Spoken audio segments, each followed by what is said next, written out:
병원 환자 상담 사례에 이런 이야기가 있었습니다. 고혈압과 당뇨를 앓고 계신 한 어르신께서 꽁치가 몸에 좋다는 말을 듣고 일주일에 두세 번씩 빠짐없이 드셨습니다. 처음에는 혈관 건강을 위해 좋은 습관이라고 생각하셨죠. 하지만 몇 달이 지나자 이상한 변화가 나타났습니다. 평소보다 몸이 쉽게 붓고 조금만 움직여도 피곤이 심해졌습니다.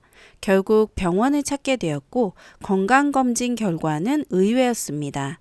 신장 기능 저하와 함께 혈액 속 수은 농도가 기준치보다 높게 나왔습니다. 꽁치가 이렇게 영향을 줄 수 있다는 사실에 본인도 가족도 놀랐다고 합니다. 이 사례는 우리가 흔히 몸에 좋은 음식이라고 알고 있는 식품이라도 섭취 방법과 개인의 건강 상태에 따라선 오히려 부작용이 생길 수 있다는 중요한 사실을 보여줍니다.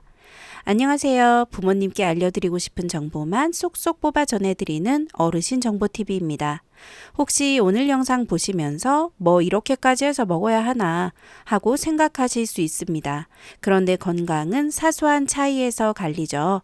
오늘 말씀드리는 내용은 어렵지 않으니까 그냥 참고해 두셨다가 생활 속에서 한두 가지만 실천해 보시면 좋겠습니다. 생선도 음식입니다. 특히 고등어와 꽁치는 둘 다 등푸른 생선이라는 공통점을 가지고 있습니다. 등푸른 생선이라 하면 등 부분이 푸른빛을 띠고 살이 부드러우면서 기름기가 많으며 무엇보다 오메가3 지방산이 풍부하다는 특징이 있습니다. 오메가3 지방산에는 EPA와 DHA가 포함되어 있는데 EPA는 혈액 속 중성지방을 낮추고 혈액이 응고되는 것을 막아 혈전 형성을 예방하는 역할을 하고 DHA는 뇌세포막의 주요 성분으로 기억력과 인지 기능을 유지하는 데 중요한 역할을 합니다. 그래서 등푸른 생선은 혈관 청소부, 뇌 건강 지킴이라는 별명을 갖고 있죠. 하지만 같은 등푸른 생선이라도 고등어와 꽁치는 성분 구성과 지방 함량, 중금속 축적 정도, 조리와 섭취 방식에서 큰 차이가 있습니다. 먼저 고등어를 살펴보겠습니다. 고등어는 100g당 지방 함량이 약 15g 이상으로 높은 편인데 이 지방의 대부분이 불포화 지방산입니다. 불포화 지방산은 나쁜 콜레스테롤을 낮추고 좋은 콜레스테롤을 높이며 혈관 벽의 탄력을 유지해 혈액 순환을 원활하게 합니다.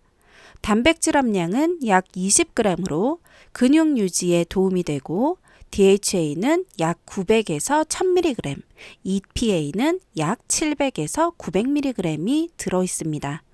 이 수치는 다른 어류에 비해 상당히 높은 편입니다.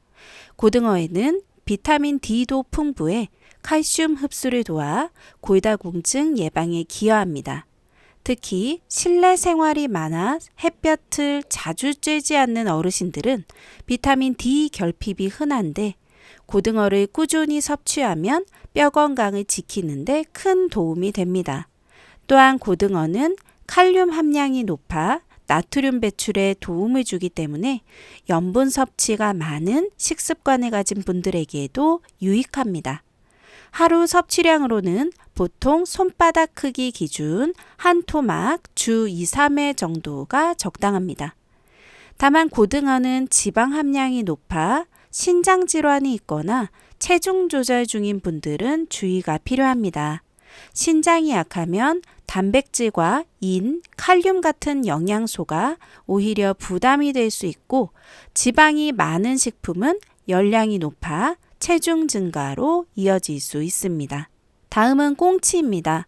꽁치는 고등어보다 지방 함량이 낮고 소화가 잘 되며 비린내가 심하지 않아 입맛이 없을 때 먹기 좋은 생선입니다. 단백질 함량은 18에서 19g, DHA는 약 800에서 900mg, EPA는 약 600에서 800mg으로 고등어와 비슷하거나 약간 낮습니다. 꽁치의 장점 중 하나는 비타민 B12 함량이 높다는 점입니다.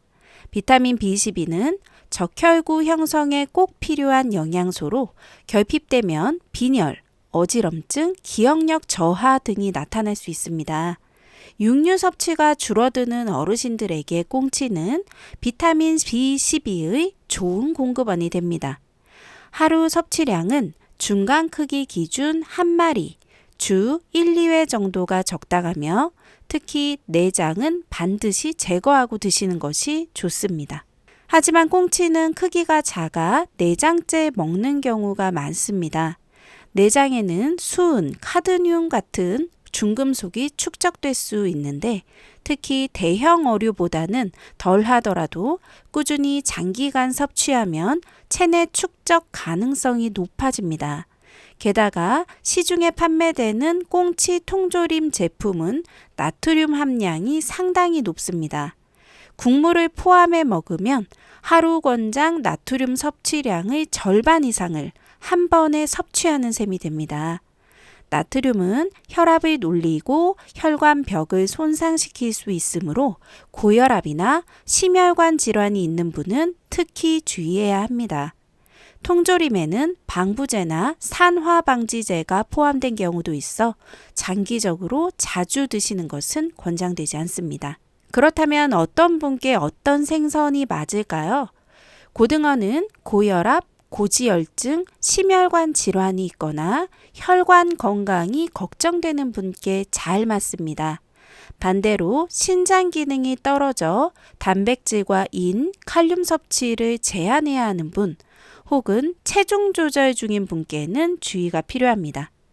꽁치는 소화력이 떨어진 분이나 담백하게 먹고 싶은 분께 좋지만 중금속 축적 위험이 있는 내장은 반드시 제거하고 조리해야 하며 통조림보다는 생물을 추천드립니다. 이제 궁합 좋은 음식도 알아보겠습니다. 고등어는 무, 양파, 마늘과 잘 어울립니다. 무는 칼륨이 풍부해 나트륨 배출을 돕고 양파와 마늘은 혈관 확장과 혈액순환 개선에 효과가 있습니다. 특히 고등어 무조림은 무의 시원함과 고등어의 고소함이 어우러져 맛과 건강을 동시에 챙길 수 있습니다. 꽁치는 토마토, 레몬, 양배추와 함께 드시면 좋습니다. 토마토와 레몬의 비타민C는 중금속 배출을 도와주고 양배추는 위 점막을 보호해 소화기를 건강하게 지켜줍니다. 반대로 피해야 할 조합도 있습니다. 고등어에 소금을 많이 뿌려 조리하면 이미 나트륨 함량이 높은 생선에 염분이 더해져 혈압이 오를 수 있습니다. 꽁치에 간장을 듬뿍 사용하는 것도 마찬가지로 나트륨 과다 섭취로 이어집니다. 레시피를 살펴보면 고등어 무조림은 물을 도톰하게 썰어 냄비에 깔고 손질한 고등어를 올린 뒤 간장 대신 집간장과 된장을 섞어 간을 맞추고 마늘, 생강, 양파를 넣습니다. 물을 붓고 약불에서 천천히 조리하면 짜지 않으면서 깊은 맛이 납니다. 꽁치구이는 생꽁치의 내장을 제거한 후 레몬즙을 뿌리고 팬에 올리브유를 살짝 두른 뒤 약불에서 구워줍니다. 토마토 슬라이스를 곁들이면 상큼함과 건강을 동시에 챙길 수 있습니다. 보관법도 중요합니다.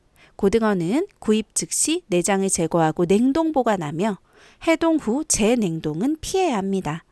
꽁치는 통조림보다 생물로 구입해 내장을 제거한 뒤 냉장이나 냉동 보관하는 것이 좋습니다. 정리하자면 고등어는 혈압과 혈관 건강에 좋지만 지방 함량이 높아 신장 질환자나 체중 조절 중인 분은 주의해야 합니다.